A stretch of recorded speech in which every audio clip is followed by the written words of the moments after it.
Welcome to the webinar Sales Manager or Babysitter, 5 Ways to Create Sales Rep Accountability. My name is Brian McCallum, and I am the Director of Editorial and Product Development here at Rapid Learning. And I will be your host for this event. And I'm calling in from my home outside of Philadelphia here in Westchester, Pennsylvania. And I'm excited to have this conversation with sales expert and best-selling author, Chris Lytle. Chris is going to be speaking on the topic that I think is kind of near and dear to the hearts of all sales managers, and that is, how do you create a culture of accountability in your sales department, especially in a time as challenging as this, right? How do you get your salespeople to take ownership of the results and really of every aspect of their performance? I mean, you're the sales manager, right? And you can provide coaching, you can provide guidance, but you can't sell for them. And you certainly can't own their results. So at Rapid Learning here, just to give you a little background for those maybe not familiar with what we do, our mission is to help sales managers become more effective coaches and better leaders and better talent developers. And that's why we invite people like Chris to share their expertise. And it's also why we create what we do, which is our micro training platform and micro training videos called Selling Essentials. And it's a training tool that helps sales managers improve the skills of their salespeople, to help them develop the behaviors and the selling skills they need to be effective. A little bit later in the program, we're going to take a short break, tell you a little bit more about it, and give you an opportunity to take a look at the platform. In a nutshell, Rapid Learning, we create these short 5 to 7 minute micro learning programs that help managers instill in others the skills and attitudes and behaviors that made you successful. And each of these videos focuses on a single concept that focuses on a specific tactical skill that salespeople face every day. And we have about 120 or so modules in our system, all covering all kinds of different topics, including prospecting, relationship building, closing, and there was a section even dedicated to sales managers as well. So today's event is going to be split into 2 parts. In the first 25 minutes or so, Chris will share the first 3 strategies for creating sales rep accountability. And then we're going to take about a minute. I'll tell you a little bit more about Selling Essentials and how you can get access to it. And then we'll get back to the final 2 strategies, and then we'll follow that up with your questions. So if you have a question at any point during the program, go ahead and write it in the Q&A box, and we'll get to that as we get to the end of the session. And after the session, we're going to send an email with a link to a survey. And we'd love it if you'd fill that out. We do take that feedback very seriously. It helps us create better programs. We hold these programs certainly to introduce you to our products and our services, but we also want to make sure the content is good. So any feedback you give us to help improve the quality of that, we'd love to hear from you. So without further ado, let me introduce Chris Lytle. Good morning, Chris. Good morning, Brian. Hi, everyone. So Chris, I'm excited to welcome you back. Chris has done a number of these programs with us, but Chris's company is called Instant Sales Training, and he's a recognized expert in sales development. And he does, back when we were having live events, keynote speeches and similar presentations that really cover all aspects of how to lead a top sales team. And Chris is also a best-selling author. Chicago Tribune Media rated Chris's book one of the top 10 career books almost as soon as it hit the shelves. And his books include The Accidental Salesperson and another title, The Accidental Sales Manager. But just recently, his latest book, 23 Shockingly Simple Sales Ideas, made it to the Book Authority best-selling books of all time. So congrats on that, Chris. It's quite an achievement.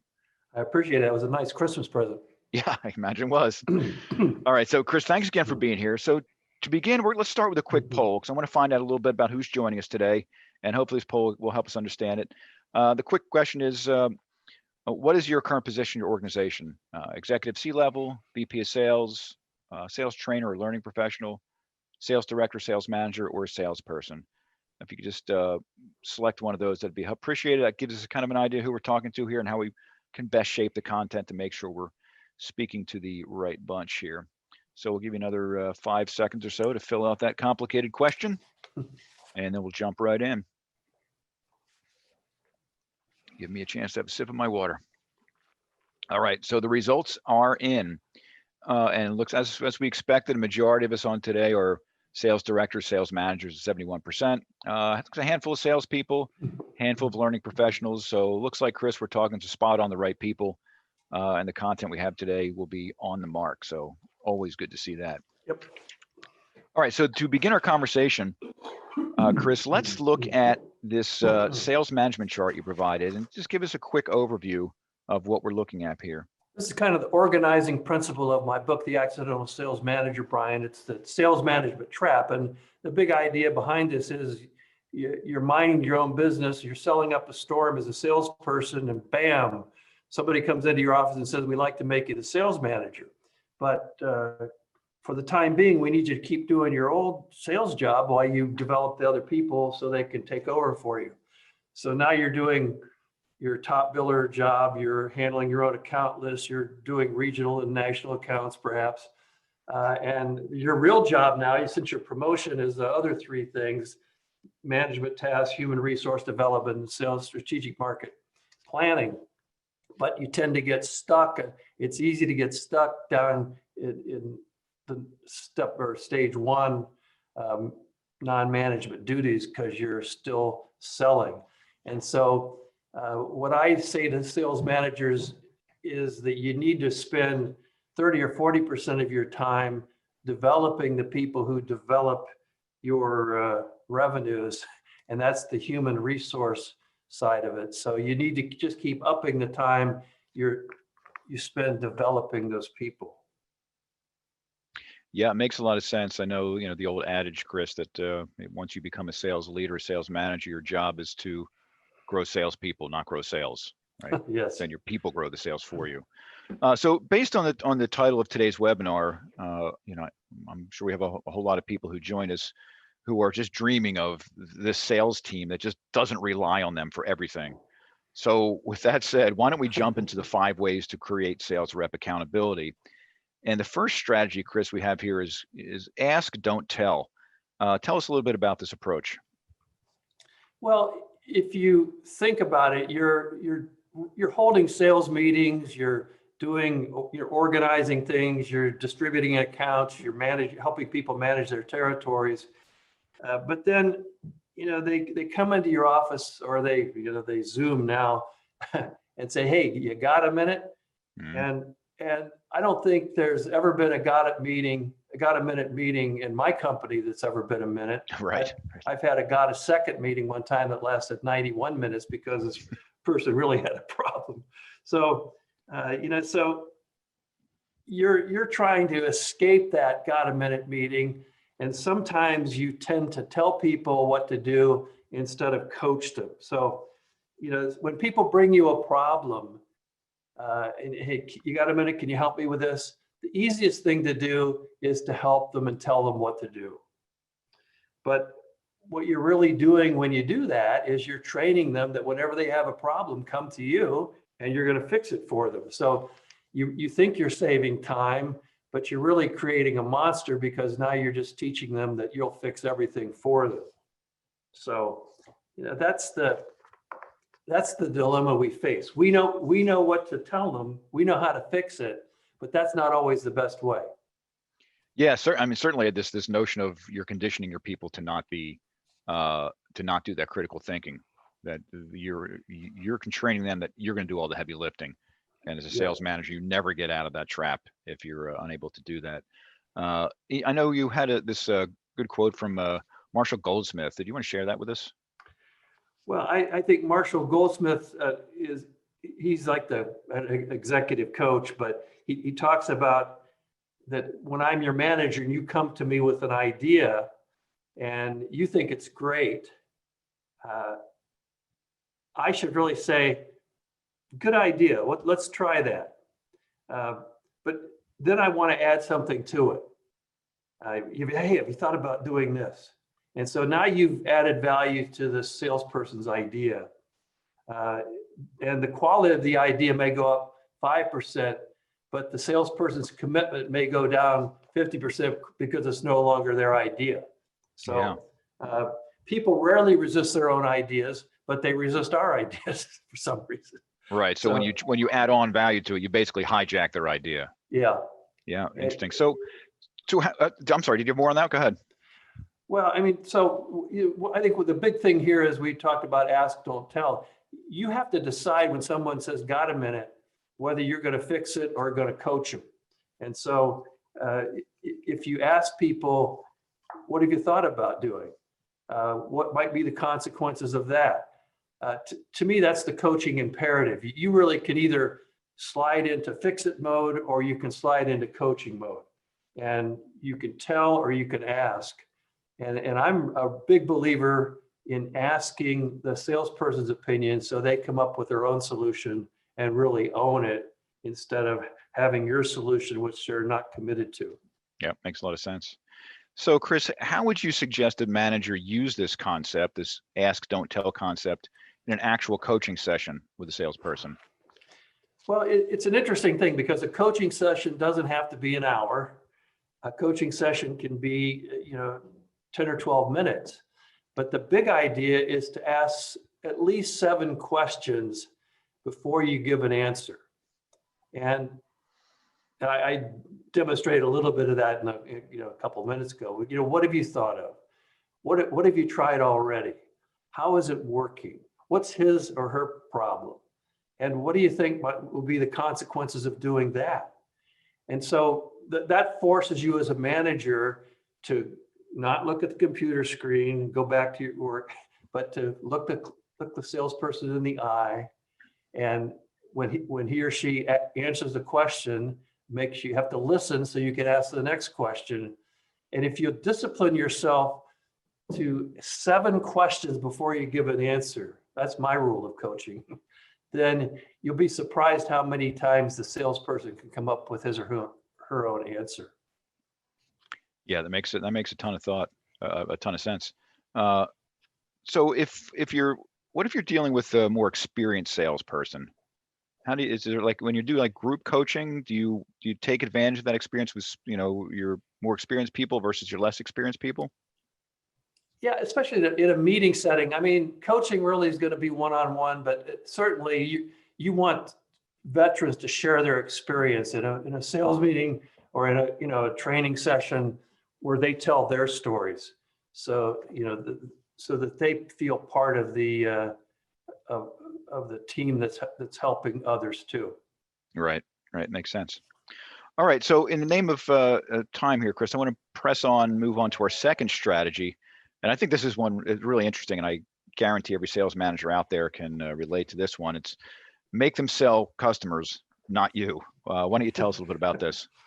Well, I think that the big question is for a salesperson is where you're doing your best selling, in my office or in the client's office, or now in the virtual office. But when I wrote The Accidental Sales Manager, I interviewed a lot of executives, sales managers, CEOs, and this one CEO of a radio group was telling me that they had this new digital and broadcast initiative, and he got up to one of his markets in Pennsylvania, and there had been a meeting before he got there where the group got together and said, this is way too expensive for this marketplace. And they started telling, we can't sell this here. You got to lower the price. They had never taken it out and shown it to anyone. So of course he has to go out and present it. He presents it and gets a $60,000 order from a retailer in the marketplace. And he just had to demonstrate that it could be done. But it's important that you're not letting people pitch you for a price decrease, a price break before they've actually presented it to the client. So, make them sell the customers, not you. You've got to stop that behavior. Yep. And I know we had some discussion about this earlier, Chris, where you talked about how this kind of ties to the core values that you establish within your organization. You want to speak to that a little bit? Well, this model is an interesting model because everybody comes to you with values, and of course you have values for your company, but we're all of us are a package of beliefs and attitudes and roles and skills. Here's our job description. Here's our behavior in the marketplace. And it's interesting because we spend a lot of time as managers teaching people how to close, how to prospect, but if you don't work on their beliefs, what a great product that we have, and their attitudes, that selling is helping people, and that you're not just interrupting them, you're trying to help them. So if you build belief and work on their attitudes, that's as important as teaching them the hard sales skills, because your beliefs and attitudes really determine if you're really going to go out and use the skills that we're teaching you. I'll do a real quick story. I did a conference for a big broadcast group in Canada, and I spoke in the morning, but in the afternoon, they brought in 5 customers, 5 advertisers who talked about how this company had helped them grow their business. And there was a car dealer, an advertising agency, a butcher. And these people were telling how I started advertising with you and my business started to grow. And I know that about 70% of the people were under a year of experience. So that's what they needed. They needed that to hear from real satisfied customers more than they needed to hear from me on how to sell. Mm-hmm. Yeah, it's very interesting. I think there's the whole notion of creating accountability within your team. If they lack those inner circles, right? If they lack the values, they lack the beliefs, they lack the attitudes, there's not a whole lot you're going to do to change their skills or the behaviors when it comes to accepting the accountability, right? Right. If you don't start in that center, working on the outside ring alone is not going to do it. And I know one of the issues that we've seen come up before is how willing sometimes salespeople are to say, like, cave in on price, for example. And well, the customer's really pushing. They said, boy, Chris, if I can just cut this by 20%, then it's not going to be a problem. So, I mean, how do you get salespeople to, like on that example, to stop caving into customers? I think part of it is they have to believe that what they're selling is going to have a value proposition that will make money for the client. This is going to help you build your business. I mean, I had a sales rep years ago, as first person in my company to sell $500,000 a year. This was in the 90s. And I was out on the road doing 130 seminars a year. And my wife was a sales manager, Sarah McCann, my partner wife. And she would say that when somebody would say, well, Chris is awfully expensive, then Carol Joy, our sales rep, had a script. And, can you do any better? And she said, I know you have to ask, but why would you hire a sales trainer who's going to help you get a higher rate? And the first thing he does is cut rate. Right. I mean, why would you want to have a sales trainer like that? And so and plus he's only got 2 days left in this quarter so we don't need the gig. we want to help you get your higher rate. But I think the analogy that I like to use, and this goes back, I'm not flying like I used to, but I was 100,000 mile United 100K frequent flyer for like 15 years in a row. And, you got to think about frequent flyers get upgraded, but they get upgraded for flying 100,000 miles a year, not for threatening to fly. Right. So, you're right now, you're threatening to buy from me. I'm not going to give you a discount. We reward people for buying. We have we have perks. We have things that we do. We have tickets to ball games when there are ball games. So we want to give rewards for buying, not threatening to buy. And then you do need to have some perks, but that's after you get some higher profit sales. Right. And that all kind of ties back to the really the values and beliefs, right? Yeah, I mean, you got to believe that what you're doing is right, and I think the messaging's got to be right, and you got to have stories about how clients have used the product and saved money or made money. That this is a financial decision you're making, and it's completely worth it. Yeah, and to tie back to our key theme here about your salespeople accepting accountability for it, this has to be something they feel internally. Right. This is not just a message you say to them. They have to truly believe that it's their responsibility to see that value in the product. Yeah. They really have to believe that they're helping you with something and not just trying to pitch you a product, Because if you're just trying to pitch a product, you're on that outside ring. That's a behavior. That's a skill. You're trying to hard sell. If you don't truly believe in the value, then yeah, right. Thank you for bringing it back up, Chip. If you're missing those pieces, you never get to the truly getting them to accept the accountability for what they have to own. And it will always be on your desk as a sales manager. You will always have these arguments about, well, don't cut your price. So that certainly resonates with my experience. I know that customers, when I'm faced with a salesperson, and if that salesperson very quickly starts cutting their price, or they're yesing me to death, and I'll start offering discounts, it undermines their position, because I don't believe that they believe in the value of what they're selling. Right. There's nothing worse than caving too quickly and not making the point, and splitting the difference and all those things of it. The late great Herb Cohn said, you've got to care, but not that much when you're negotiating. Yeah. Look, this is the price, and I've got a limited supply, and here's what it'll do for you. So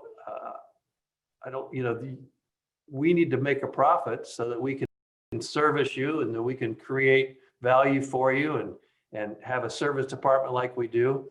And you've got to sell the whole thing, not just the product. And I just read that, I don't know if you've seen Gong.io, that's the, artificial intelligence, where they tape Zoom calls and, phone calls where something's closed. Yeah. But just by taking another person out with you, if you're a sales rep and there's a sales manager on the call or a production person on the call, your odds of closing go up exponentially, because they see that there's more behind the product than the salesperson. And just having a touch of another person in the company during the sales process could really help them. Yeah, for sure. All right, so Chris, if it's okay, I'm going to move along to our next strategy. Let's do it. Yeah. So just to recap that one, if you don't instill these core values of the things that are important to you and your organization, and how you sell, you will never get your people to accept accountability for it. All right. So the third strategy for building accountability is called learn first, then discuss. Chris, you want to take us through this one? Well, I'm a big believer in sales training, and you talk about the micro lessons, and not everything has to be a 1-hour webinar or a 2-day seminar. It's you can learn something, whether it's reading a chapter, watching a video, learn it on your own, and then discuss it. I remember doing a big industry conference, and somebody came up to me and said, "It was a good speech, Chris, but I learned more at the bar after these things than I do from any of you speakers." Mm-hmm. And I said, "Well, what do you mean?" He said, "Well, until I've compared notes with my partner, and we talk about what we think we learn, and then how we can apply it when we get home from the conference, we really haven't learned anything, because we got to learn how to apply it and what we can take home." So really, it's learn and then have a discussion about it, and how does it apply, and who does it apply to, and make it real instead of just theoretical. Yeah, and that's certainly the process you go through there is you want to train and motivate your people to solve their own problems. And I think you're suggesting that you kind of do this through this discussion, or through the process of learning something and then discussing it together with your salespeople, right? It's a difference in, I talk about the honors class in selling, where you come to the meeting and you've already consumed the material, and now you discuss it and how does it apply, and what clients does it apply to. Mm-hmm. So and this cone of learning is a model that you can find on the internet, but it's the difference between active and passive learning, where passive learning is maybe you're watching a video, you're listening to something, you're reading something, but you're not really discussing it or beating it up. And if you go up, if you participate in a discussion, there's active learning, giving a talk where you share something that you learned, sometimes we learn by teaching, Mhm. doing a role play, or actually trying something in the field and then having a story about, I did this with a real client, and here's what happened, and here's what I do differently. That's active learning where you've actually done something with it instead of just consumed it. So we want to make the learning more active because it sticks better. 70%, 90% of what we say or do.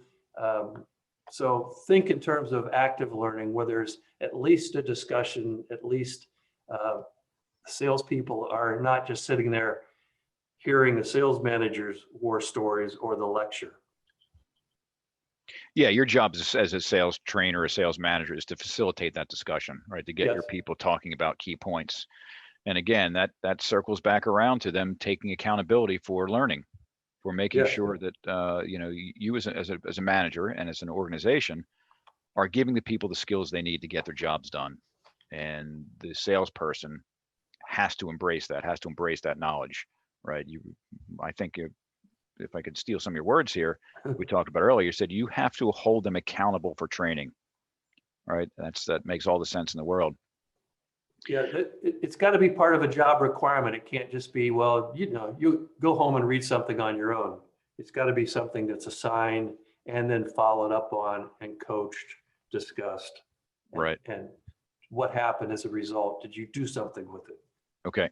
So let me just ask the follow-up question to this one is, so what role should sales managers take during training? Let's see if we can put a fine point on. And then what role should the reps be responsible for? Well, I think the reps should be responsible for consuming some of the content before that, and the sales managers are best at facilitating the discussion about it and asking people about their opinions, their experience, how they're going to apply the learning. And then the trouble is, most of us never follow up a week later to see, did you do anything or did you try anything and how did that go? So I think every meeting should end with an action plan. What are you going to do as a result of what you've learned? Who are you going to work? Which of your prospects does this apply to? How soon can you implement this? And then come back and share your experience using that new skill or that new concept. So it really is you're creating accountability as a manager when you set the expectation that learning is not passive. Yes. Right. So the sales rep can't sit back and just say, okay, great, let's get this training done with so I can go back and sell. No, the expectation you're setting is that we're going to have an action plan at the end of this training, and then we're going to have some discussion, and then we're going to come back and revisit it and say, all right, how did you apply this learning in the field? Yep. And when that happens, that's when learning really becomes a part of the culture. They start expecting that they have to do something about it. They have to get better. They have to learn new skills. And I think, I don't know if we have that next pyramid, but yeah, so this is the way you evaluate training, and the reaction is, well, did you like the training? Did you like the idea? What did you learn? So we sent you to a conference. What did you learn what did you learn or relearn? But the transfer, that's moving around a little bit. Transfer is, did the learning get from the Zoom or the training room out into the field with a real customer? And without transfer, there can't be any results or return on investment from the learning that you've done. Right. So, so learning isn't doing, knowing isn't doing. So doing is when you've transferred it from the classroom or the training room to the customer, and you've gotten a different result because you used a new skill. Makes sense. So I know we had discussed this story you told about Murray Sperber. Do you want to tell us that story? Share that with the audience. Well, Dr. Murray Sperber is a English professor at the University of Indiana, and he talks about the lecture hall being psychological, or what does he call it? Pedagogically bankrupt. If you have one teaching assistant lecturing 1,200 students, it's a great financial model because you got a $40,000 a year teaching assistant teaching 1,200 kids. But he said the real learning occurs in the honors class when the people come and they've done the reading, the students come, and the professor is not sitting in a lectern. The professor is facilitating the discussion. They've done the reading, the supplementary reading. The students are debating. The students are carrying the class. The professor could roll out of bed at 2 a.m. and not have to do much of a lesson plan because there's participation and discussion. Yep. And yeah, I think that's spot on. Yeah. It's the honors class versus the lecture hall approach. Yep. So just to recap that thought, the idea that as sales managers, it is about setting the expectation that learning will be converted into action. That is not passive. You as a salesperson have the responsibility to develop your own skills. And as an organization, as a sales manager, certainly you're going to do what you can to assist them, but you can't own it, right? You can't own their stuff. They have to own their stuff. So I think we've made a really interesting link between learning and accountability.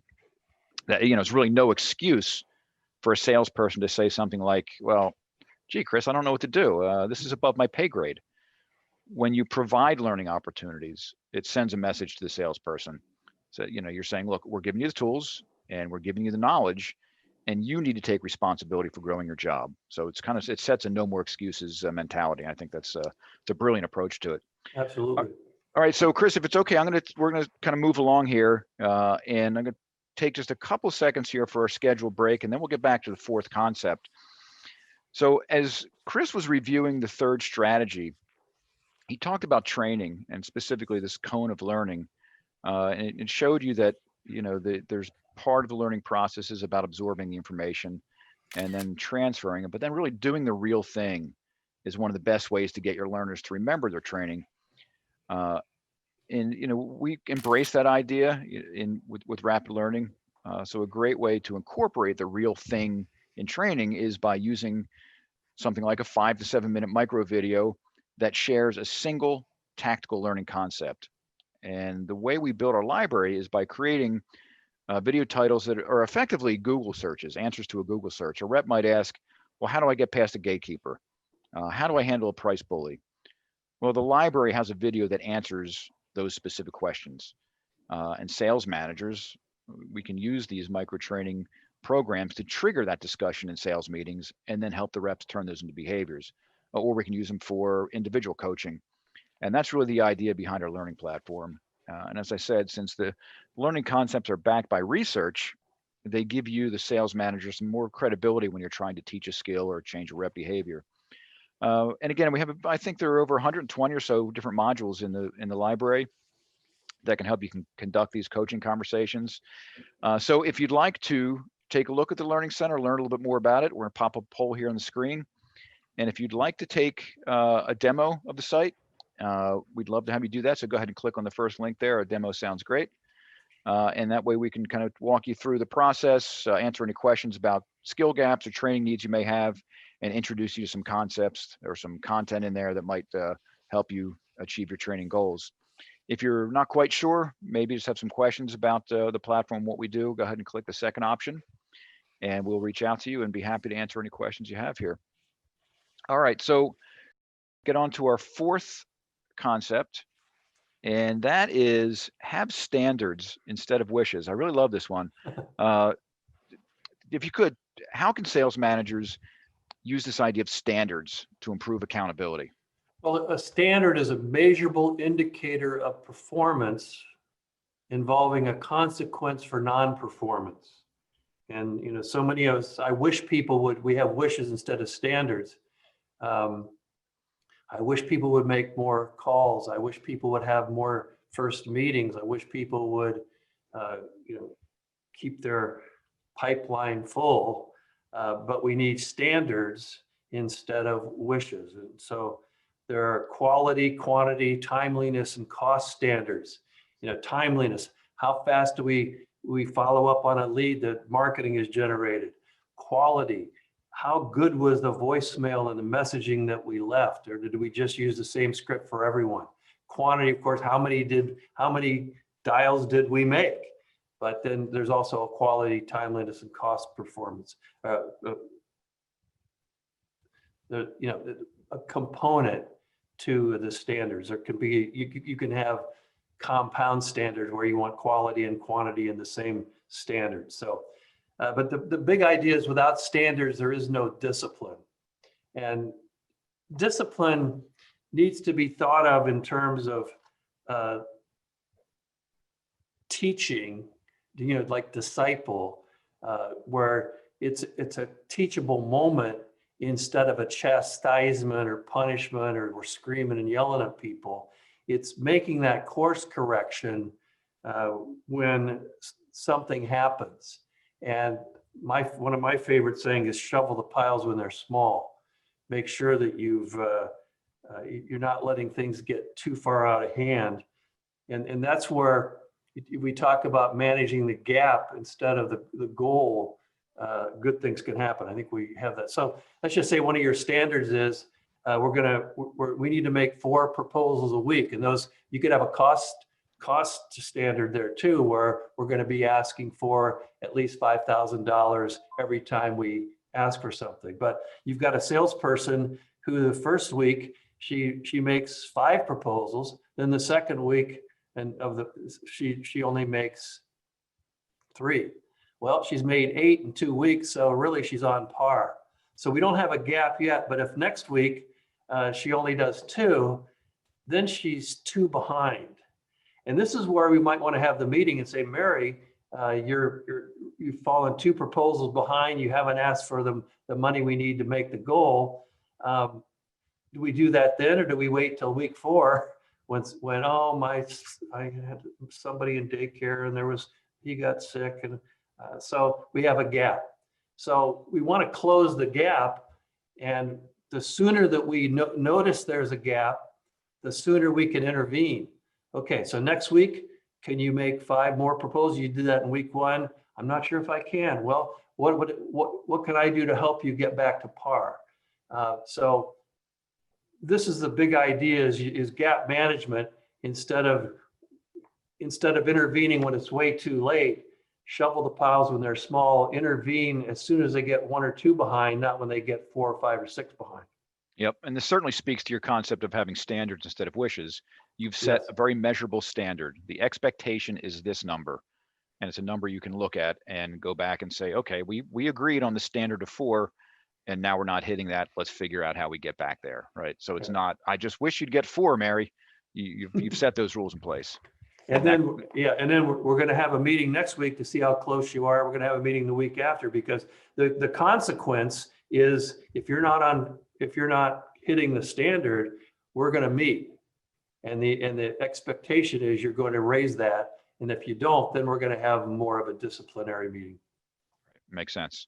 So I'd really like this concept. We could certainly keep talking about it, but we do have one more strategy we want to get to, and I do want to leave some time for Q&A, Chris. So I'm going to move on to our 5th strategy, and that is seek commitment, not compliance. You want to speak to this one a little bit, please?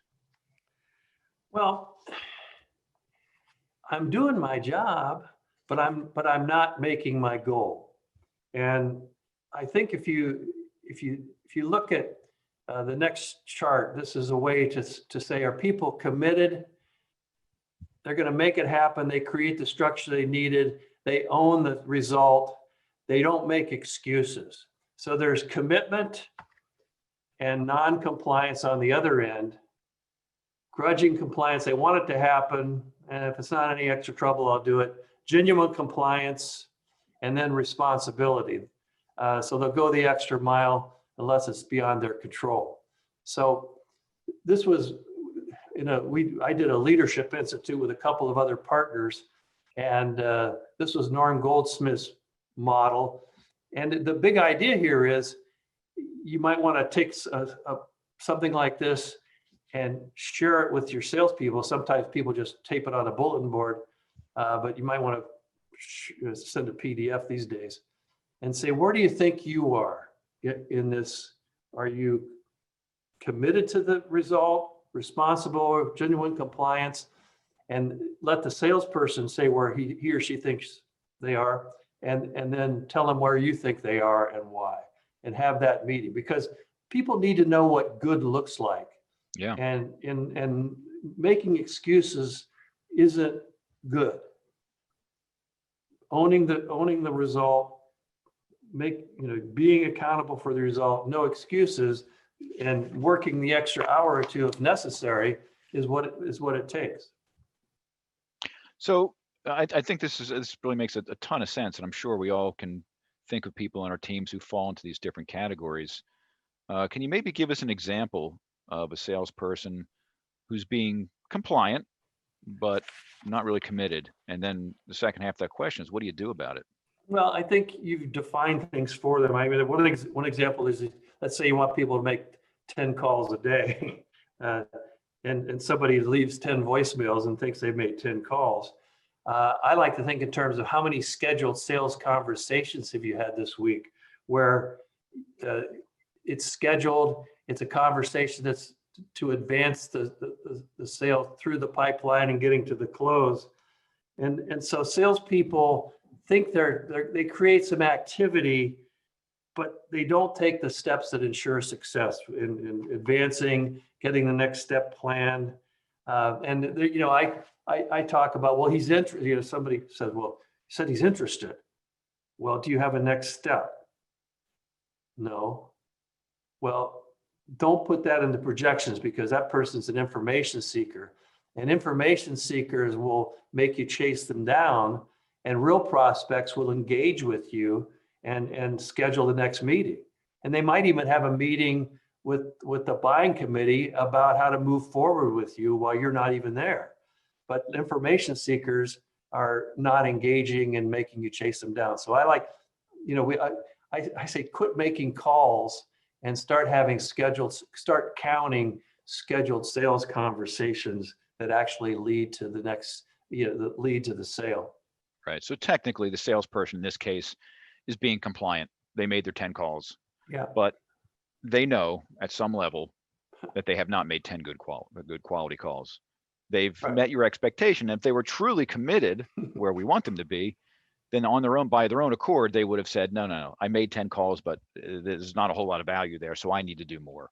So that's the difference, right? And as the sales leader, it's your job to point that out to them, to get them, going back to the core values and the beliefs, to understand that they own this responsibility to be committed to the spirit of what you're saying, and not to get this kind of soft commitment.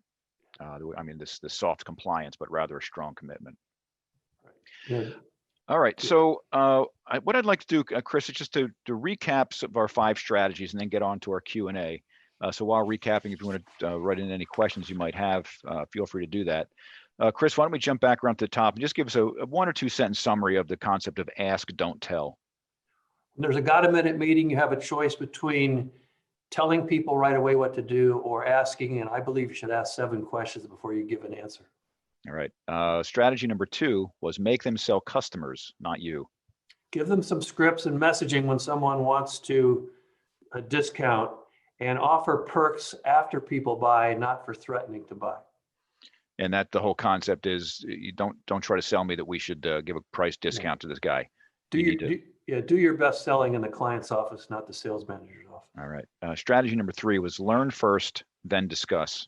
Yeah. Give people an assignment instead of just waiting for the meeting to do the lecture or show the video. Let them do something in advance, then make the discussion more robust and the application of how they're going to use the learning, the predominant idea. And again, part of the key message here is that make sure your people know that they are accountable for learning. That's their job to own this. You don't own that part of their job. Strategy number 4 was have standards instead of wishes. Standard is a measurable indicator of performance involving a consequence for non-performance. The one thing I didn't say that's important, it's better to have 3 or 4 standards that you enforce with gusto than to have 100 standards that you don't have time to enforce. Absolutely. And finally, we discussed the idea of seek commitment, not compliance. Right. You want people to be accountable for the result, not accountable for trying to get the result. All right. Fantastic stuff. All right. So we're going to move into the question and answer period. So go ahead and take a few seconds to write your questions in there. While we're doing that, let me give you another quick opportunity here to learn a little bit more about Selling Essentials and maybe take a free demo of the site. And again, we talked about learning being something that's so key to developing your salespeople, making sure not only they have the skills, but they have the attitudes, they have the core beliefs that will translate, that drive the behaviors. And we try to accomplish that using the notion of single concept learning, where you teach small, very focused ideas in a single session through a short video, in our case, 5 to 6 minutes, that leads to a discussion that you can sit down either with a team or with an individual and talk about the specific ideas. And then how do you apply those ideas? So you get a key research-based concept on one single concept designed to change one behavior. And then you drive that toward to actual execution of behavior. And that's what the Learning Center does. It gives you a library of these things you can use to share with your team. It's all virtual, it's all online, so they can access it whether they're virtual or in the office. They can do it on their own time. They can do it if you have scheduled Zoom meetings. We have a ton of clients who use these all through Zoom meetings. So if you want to take a look at it, if you could pop that poll up, thank you. Go ahead and click on the first link there. A demo sounds great, and we'll walk you through it. We'll discuss how you can assess your training needs, figure out where the skill gaps are. We can show you where the content is to address those specific skill gaps, and kind of understand in this new virtual world we live in, how this tool might work for you, how you can use this to help your reps accept some accountability for their own personal development. And if you're not quite sure you want to take a demo just yet and you just have some questions, that's fine. Go ahead and click the second one. I'd like to learn some more information, and we'll get back to you and happy to talk you through whatever questions you have about it. So we will leave this up during our Q&A session. And so, Chris, I'm going to jump to some of the questions we have coming in here. The first one is, will you send out a video to participants? The answer to that is yes. We will send something out probably by the end of the week. We'll send out a recording of the session that you can review again or share with your team, whatever works for you. So we'll be taking care of that. All right, next question. And let's see. This is an interesting one, Chris. This is from Mark. And Mark says, what are some ideas to take people out of the order taker role? And I think we kind of hear that a lot in sales, that the people might think their true accountability is, well, I just need to hear what people have to say, when we kind of know there's more to it. So how do you push people out of that? Well, I mean, one of the things is that before someone makes a call, especially with new people, if they're just going there to see what's happening without a pre-meeting, without a pre-call objective, they're visiting instead of selling. And we don't want professional visitors. And my favorite title of any book ever was Mac Hannon's book, If You Don't Have a Plan, Stay in the Car. So you really need to be coaching people, especially early in their career, not to walk in without an objective to close on. Now, the objective, you may not close a sale, but you may get the next meeting. You may get a meeting with an engineer or a stakeholder, but you've got to have a reason, a valid business reason for dialing the phone or for wandering into a business these days. And that certainly might go back to your concept of having a standard, right? If you have a set standard that on a call, your objective is this, and we want X number of calls to result in the next follow-up visit, or what is the next step? So the concept of standard and how that ties to accountability would certainly come into play there. And of course, if you have a defined process for what it is you're selling, then they're trying to work this process. And of course, that's a big, Dave Curlin is big on that, but everybody needs a process and 4 or 5 steps that they've got to take the prospect through in order where closing is appropriate. Right. All right, so we're going to move on to the next question, and this is from Linda.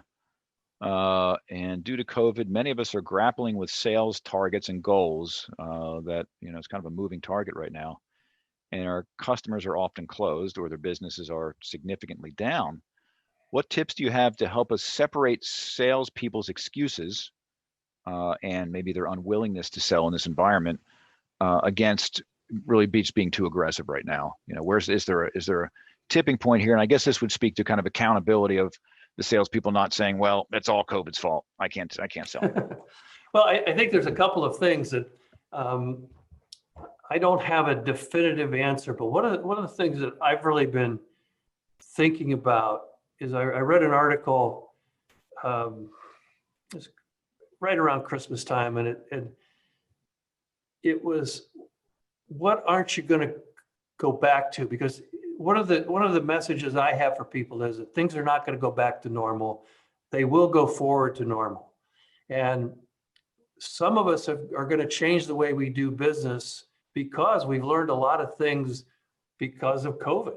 And you can make 3 or 4 times as many, you can make 5 or 10 times more calls with Zoom. So you can make more calls and you can talk to more people because you're not driving around trying to see people. So one of the questions is that you would be asking on a discovery call is, what have you learned from COVID that'll change your business forever? And just see what it is they're doing in their business that's different, because some people are really thriving in this environment and other people aren't. But there are people that are making money.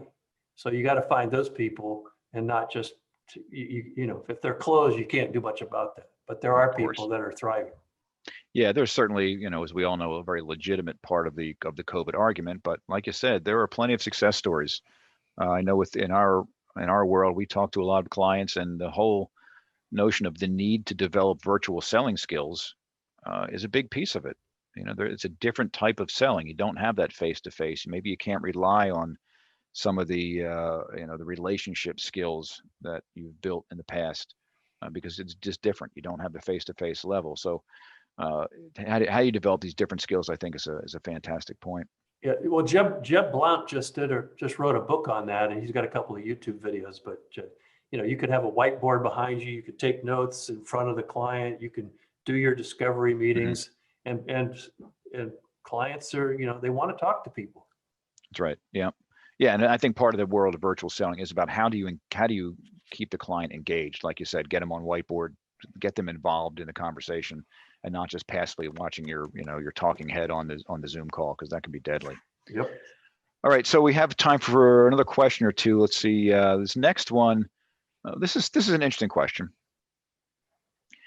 Do you feel that it's beneficial to have selling managers or selling sales managers that are sales managers that are responsible for growing sales and for growing salespeople? Can you have a foot in both worlds? I think you can, and I think you have to know how to sell. But you know, it's like sales managers who are divided have 2 full-time jobs.